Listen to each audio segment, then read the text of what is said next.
Today we're going to talk about a very mysterious subject, and that's death.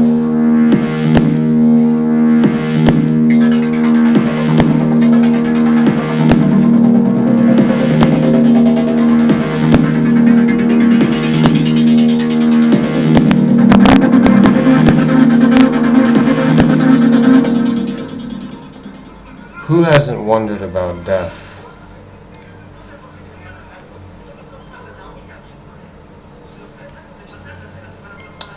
We're going to go over some of the common misconceptions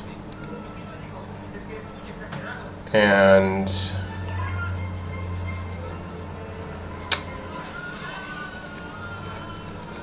the longer you live, the more you're going to have to face death, because you're going to see it from the outside. You're going to see it in your relatives, great-grandparents, then grandparents, and then parents, and then your siblings, those that are around the same age.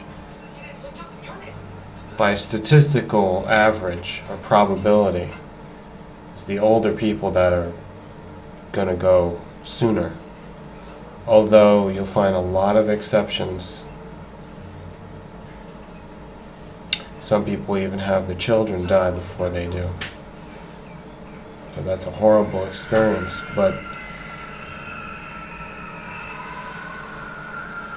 death is shrouded in mystery because we have trouble facing it. And that's pretty obvious. I mean, it's pretty much the last thing that we would want to happen to us. I think that suffering or living in misery is not quite as bad. I think that many people put up with it, even though they'll say, "Oh, I'd rather die than go through that." Well, then do it. It's just a figure of speech. Basically, people are always suffering, always miserable, living as slaves. What was it that Henry David Thoreau said? Living lives of quiet desperation. So the worst thing really is death. Most people would choose to leave it as the last option, or not even an option. It just comes and gets them somehow. It's the inevitable, the ominous looming event somewhere on the event horizon, that totally unpreferred fatality, that fatalism. So is it true that nothing is as certain as death and taxes?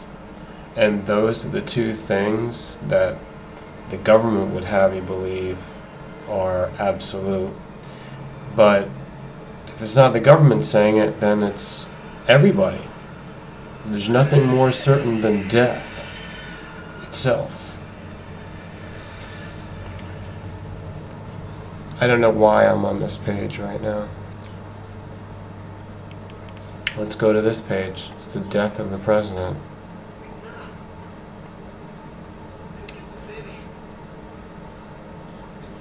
We've all experienced death, and that's why I think we know something about it. That's my belief system. I have no proof for it whatsoever, but if we have past lives, it means that we've had past deaths. For each time that we've had the opportunity to live, we've also had the fate of having to die from that life.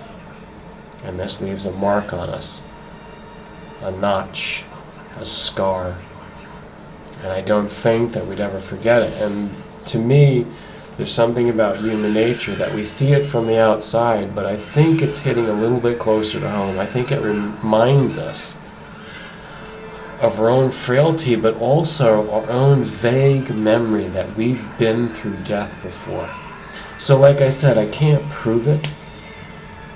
There is no evidence, and I think that we need to develop a science to research this. I think it would be really the last frontier of exploration. People talk about the West, or people talk about the bottom of the ocean, or people talk about the stratosphere, or they talk about the moon and other planets and other solar systems. Actually, no, I think the greatest last frontier for human exploration and discovery is the zone of death, whatever and wherever that is. Can you imagine? We don't even have a science about it. We don't even know, and that's why I'm talking about it right now. There's not much that we're sure of, but right now I'm going to poke some holes in the misconceptions, the common misinfo that's going around traditionally or stereotypically.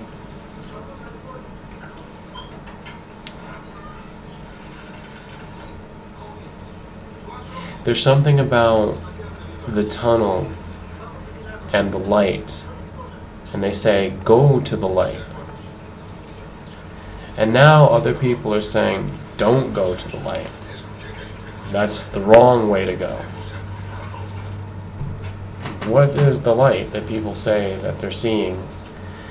And by the way, all this information has to come from near-death experiences. That means that somebody has been dead and they're going to have that total death, but they come back. So they're resuscitated. And they could be dead for a few seconds, they could be dead for minutes, they could be dead for hours sometimes. Sometimes that happens when someone falls into a frozen lake, or someone goes into a coma for whatever reason. So we have that entire mystery. Do people really die? Well, their vital signs are considered an indication of life. And once it's measured that those vital signs have stopped, the diagnosis is death. Now, if they can be revived, these people usually have memories or something that they experience when their heart stops and their breathing stops. They experience something, they claim to come back. It's almost like a dream, because it's another world, and they might go floating off. They might claim that they saw themselves, the body that's died, and they floated above it.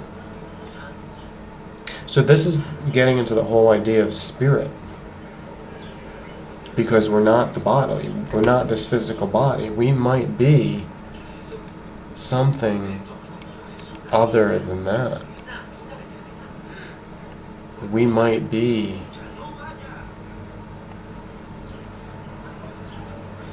multi-level beings, and that atheists want to say that when we die, that's it, it's over.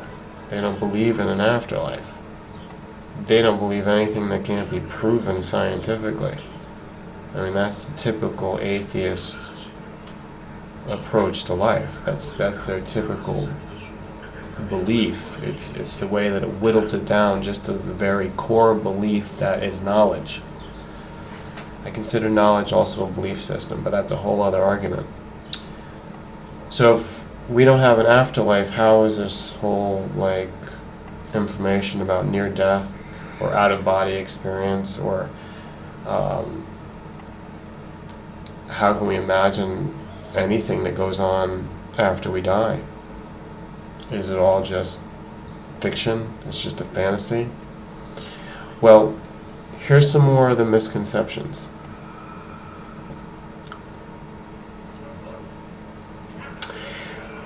Ghosts. People claim that there's hauntings. People claim that you can go places, and usually at night, and you can see ghosts, and they're rattling their chains, and they're walking around this place where they can't seem to leave. They're dead, but their ghost keeps walking, keeps haunting the place. is that possible? Or what is that people are perceiving, or they're projecting their imagination onto it? Well, I don't think there's a lot of good evidence for ghosts, but there is something going on. There's a paranormal phenomenon. And I think that the person that they say it is, the apparition, has moved on, but they've left some kind of a mark in the ether, and that's what's being seen. It glows, or it's like a record of the energy. That's probably what a ghost is. So the definition of ghost shouldn't be that that's the spirit of the person. If anything, it's just a particle of the soul, but it's not the spirit. I think the spirit must have moved on. That's just a theory, though. Ghosts can't be necessarily proven, and my disproving them can't necessarily be proven either.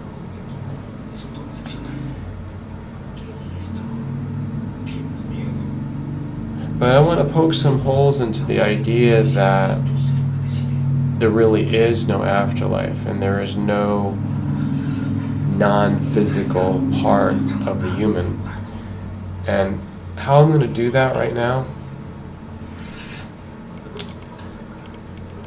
I'm going to describe a whole body of research that was done. And I may go into this more in detail in another video, but you can look this up. There's research done that shows when a person dies, they actually lose a certain amount of weight. There is a measurable amount. It's in grams. It's that substantial. They also did this experiment with animals, and there was a Saint Bernard that they had shown also lost a measurable amount of weight when it expired, when it died. It was not as much. So that would show that the amount of material, the energy that somehow vaporizes and leaves the body, it escapes from the physical body, it's released to wherever it's going to go. Those in the animals are less. So it's smaller or thinner, or it's not as a developed thing within the animals. But getting back to humans lose this amount of weight, and it's even been noticed that if there's a window with a curtain, when the body dies, when the human has ended its life, you will see the curtains move, although there is no wind coming from the air. And that is the spirit, or the soul. I would talk about it this way: the spirit carrying the soul away. So you have a weight loss, and you can also see the phenomenon of movement going out to move through the air. It leaves, and usually it's escaping from gravity, so it's going upwards. Now, how far it goes, I don't know. People say there is a tradition that the souls go to the moon. But we usually think of the afterlife as going through the pearly gates and living in the clouds somewhere, high up in the atmosphere. So that's another stereotypical vision that we have. But all I know is that this research was done, and the material does leave at death. It's measurable. This can be repeated every time someone dies. They set it up with a very sensitive instrumentation, a scale for weighing, and it's been shown consistently that there's this amount of weight loss at the point of death.